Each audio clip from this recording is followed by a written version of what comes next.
We continue our knowledge sharing mission through a series of interviews with marketing leaders, and we're thrilled to have Karol with us today. Hi, Karol, and welcome. Hi, hello. Can you please tell us a little bit about yourself and your role at Webfleet Solutions? Okay, so I'm a marketing and inside sales director responsible for international markets, which in our world means outside of Europe. However, that might be just a short introduction. What is Webfleet Solutions? So we are in telematics industry. We are fleet management solution number one in Europe. And what we do, thanks to our solutions, we reduce costs of fleets. We boost the productivity, we increase safety, and we help to be compliant with any regulations. Now we are part of Bridgestone, so a global, very big enterprise. And my responsibility, as my title says, is marketing and inside sales mainly. Got it. Thank you so much. And then how did you get into marketing, and how did you end up becoming head of marketing? Well, how did I get into marketing? How long ago should I start? So I always liked marketing. Start from the beginning. Now, when I was studying, I liked marketing because of the idea that there is always something new, so you never get bored. Now, looking from perspective, I also see it's more like with marketing, you can shape what your scope really should be. And over the years, I see the scope changing a lot. I also see that 20 years ago, if you would search people for marketing, you would say, I'm searching for creative people. Now, I don't think this is the real issue. There are so many ideas, so there's much more of a challenge to select what you will focus on and what you will leave out.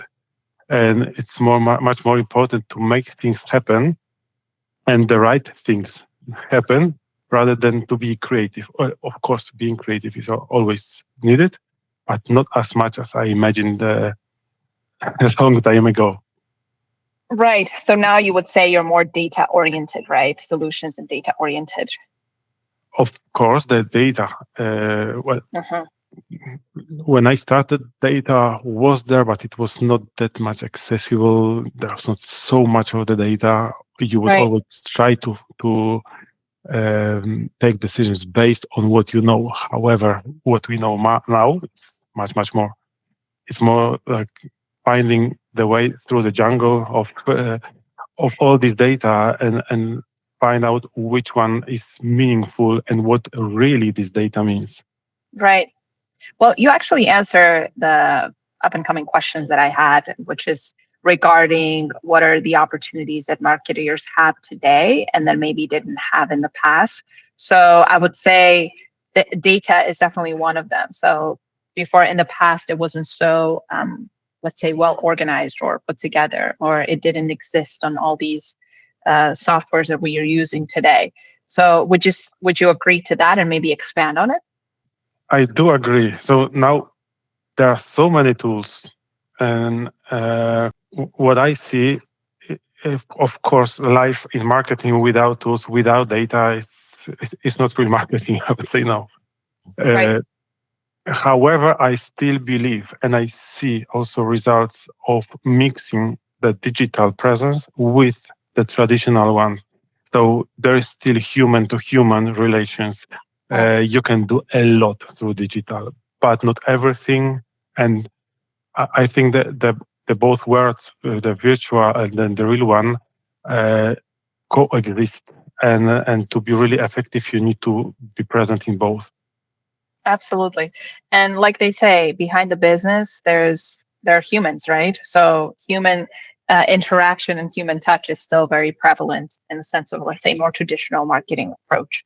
Now, I would just to say it is multi-level. So our customers are human. Exactly. They are taking decisions more and more based on data, but also there is some emotion. Exactly.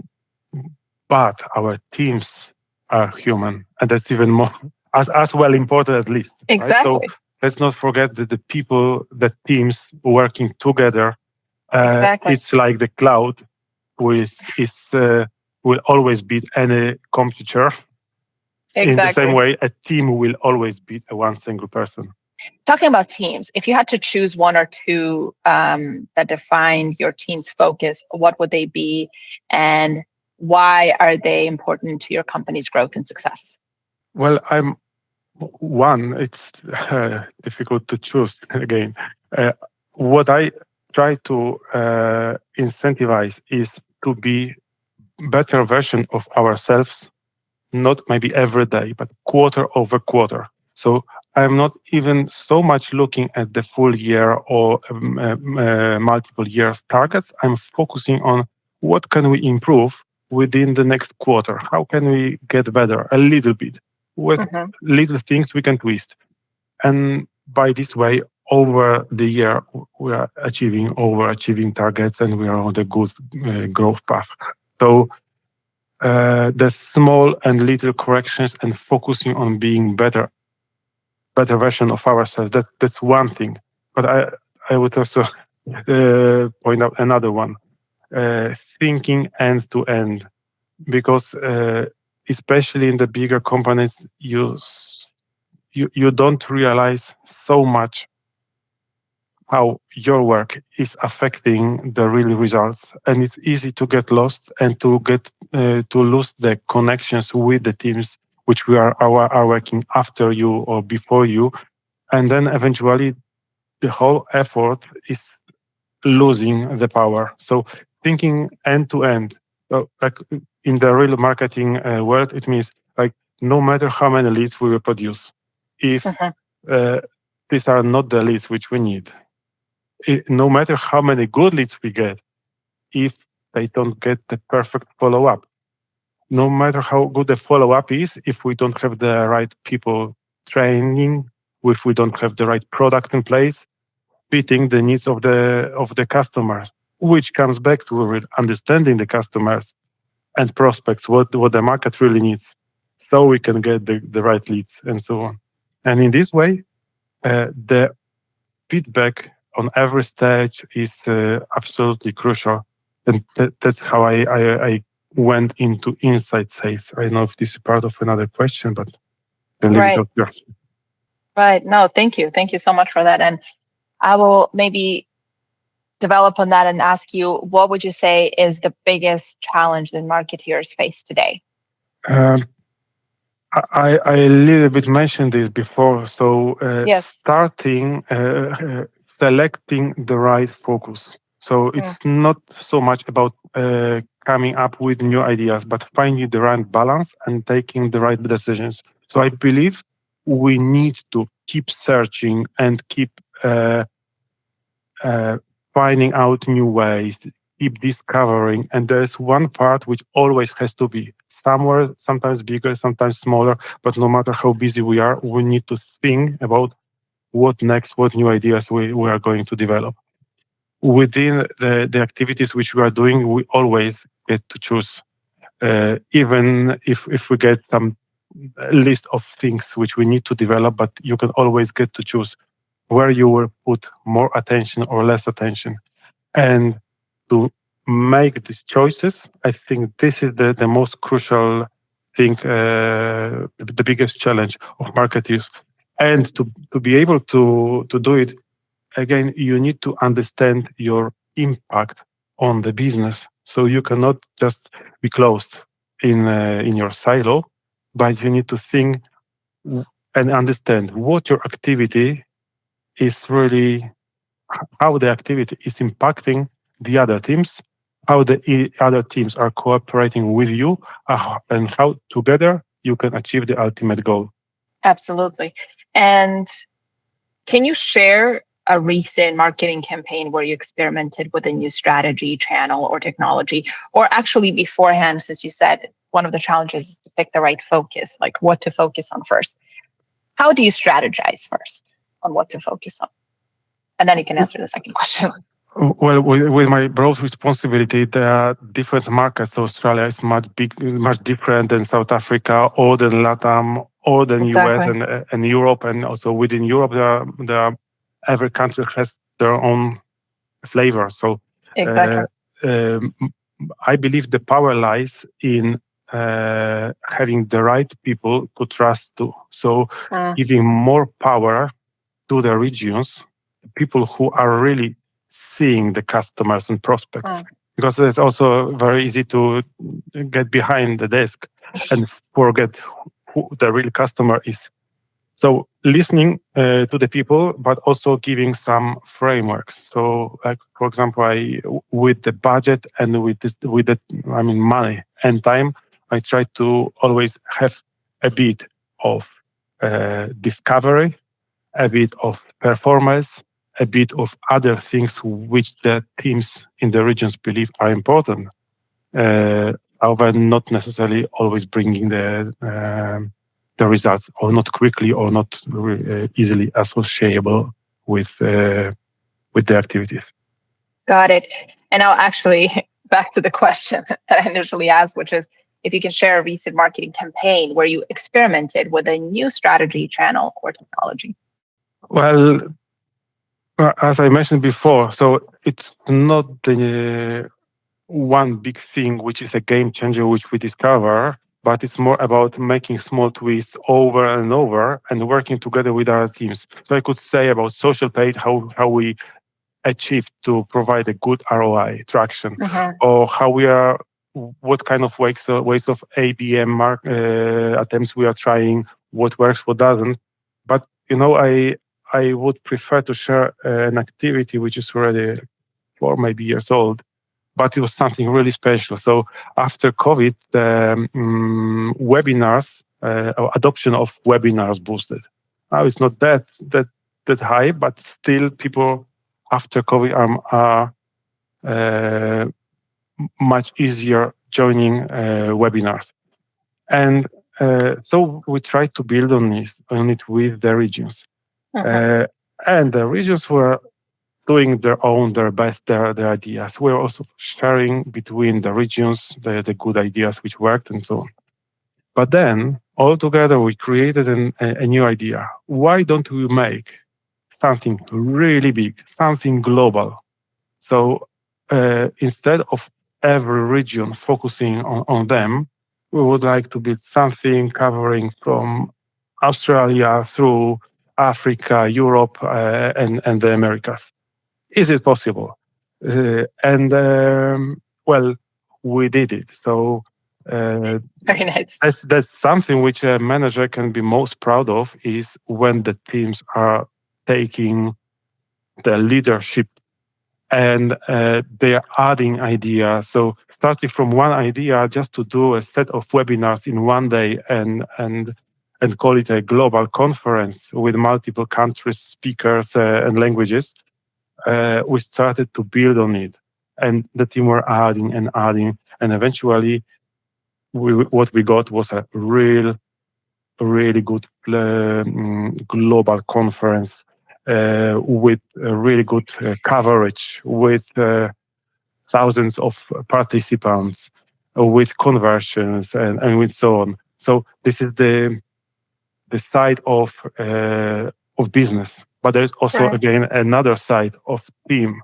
So imagine the people working together on creating this global conference, and then cheering other teams. So when we saw that the starting first webinar would start in South Africa, then it was going through Europe, then it went to Americas, and eventually we finished in Australia. So it really created stronger bonds within the team. And the stronger bonds where you don't normally meet in person. So the stronger bonds allow to build on new activities and exchange your ideas and stimulate one another. So there's much more, much longer effect. And again, at this stage, my role was mainly pushing the topic forward, finding the budget, removing other priorities, and letting the team work. And I'm super proud of what the team achieved. That's awesome. As 2025 is coming to a close, how would you say it went? And let's talk about what's to come. What will be at the top of your to-do list for 2026? Okay, so it's too early to judge 2025.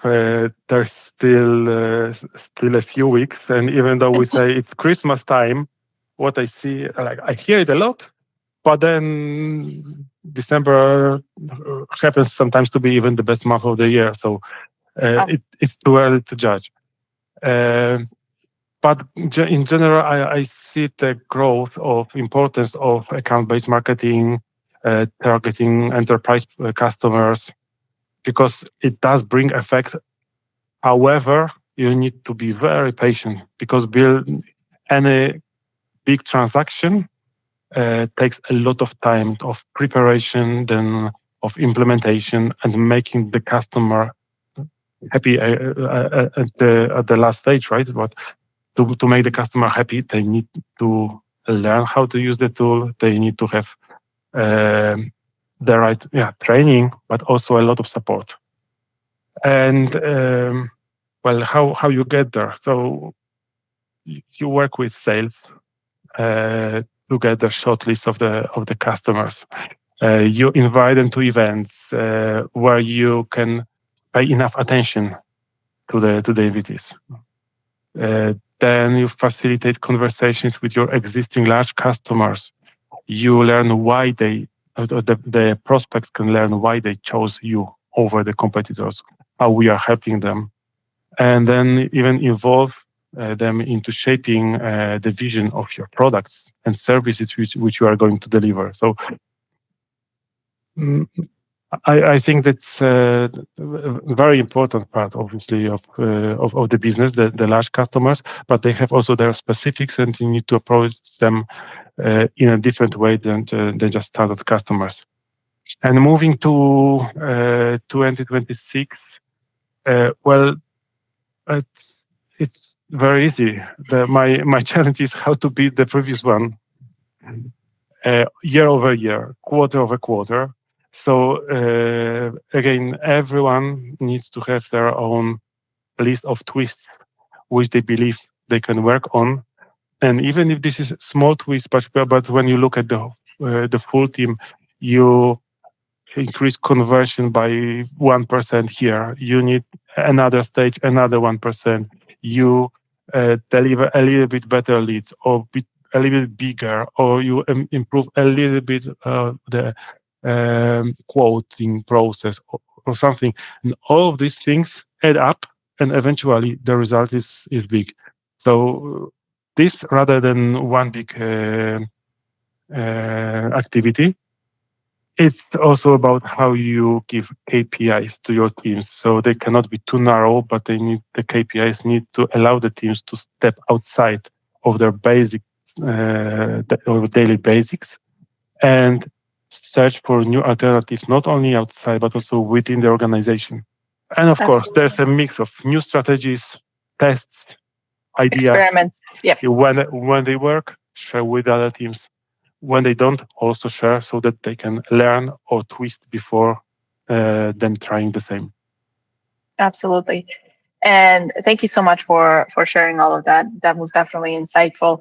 And I will say, last but not least, what advice would you give to anybody who's listening?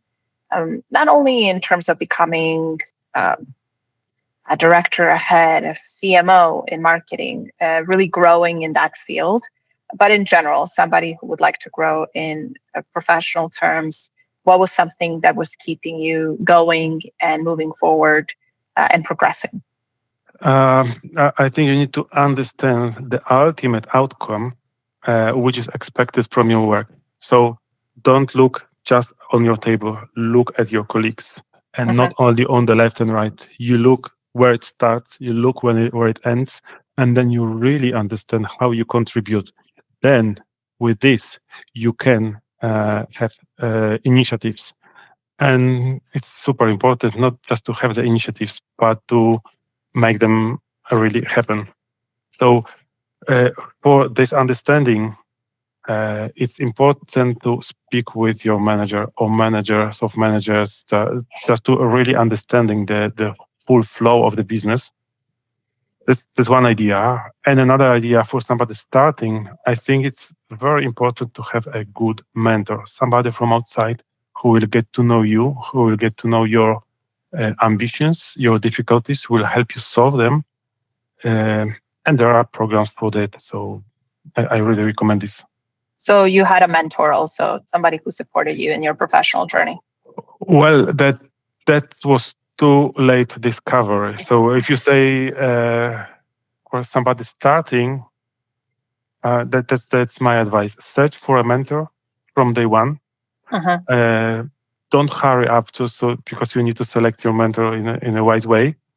But it's good to have somebody who will also continue with you in the journey when you also change the companies. So it doesn't or shouldn't maybe even be the person from the company you're working at.